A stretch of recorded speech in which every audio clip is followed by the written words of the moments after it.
रक्तांगरक्तवर्ण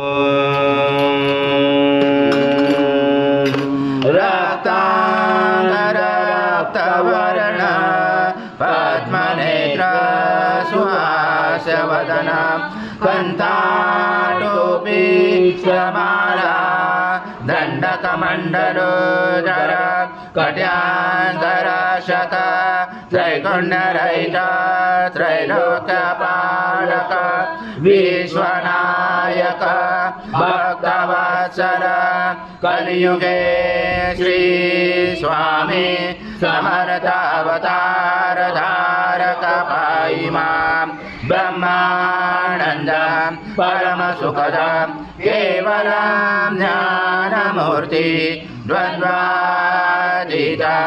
गगन सदृशं तत्त्वमस्यादिलक्ष्यम् एकं नित्यं विमलमचलं सर्वदि साक्षिभूतं भावातीतं त्रिगुणरहितं सद्गुरुं नमामि।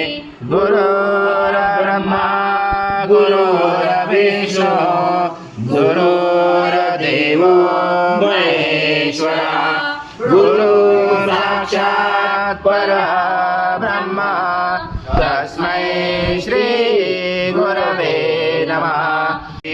सद्गुरु स्वामी समर्थ महाराज देवताभ्यो नमः। आह्वानाते तुलसी पत्रं समर्पयामि। ओम सद्गुरु स्वामी समर्थ महाराज देवताभ्यो नमः। आसनाते तुलसी पत्रं समर्पयामि। ओम नमः गुरुस्नानं समर्पयामि। गुरुस्नानान्तरेण शुद्धोदकस्नानं समर्पयामि। सकल पूजाते सर्वोपचारार्थे गन्धपुष्पं समर्पयामि। शेषोपचारार्थे प्रार्थना पूर्वक नमस्कारं करोमि। ओम सं विष्णु सं रुद्र सं इंद्र सं अग्नि सं वायु सं सूर्य सं चंद्रमा सं ब्रह्म पूर्वस्वरं गणादि पूर्वमुच्चार गणादि तदनन्तरम् अनुस्वार परतरार्थे रुचितं कारेण रुचितं एतत्त्वमनुस्वरूपं गकार पूर्वरूपम् अकारो मध्यमरूपम् अनुस्वार शान्तरूपं बिन्दुरुजरूपं नादसन्धानं सहिता सन्धि शैषा गणेश विद्या गणकुरुचेन गायत्री चन्द्र गणपति दैवता। ओम गणपतये नमः। एकदन्ताय विद्महे वक्रतुण्डाय धीमहि तन्नो दन्ति प्रचोदयात्।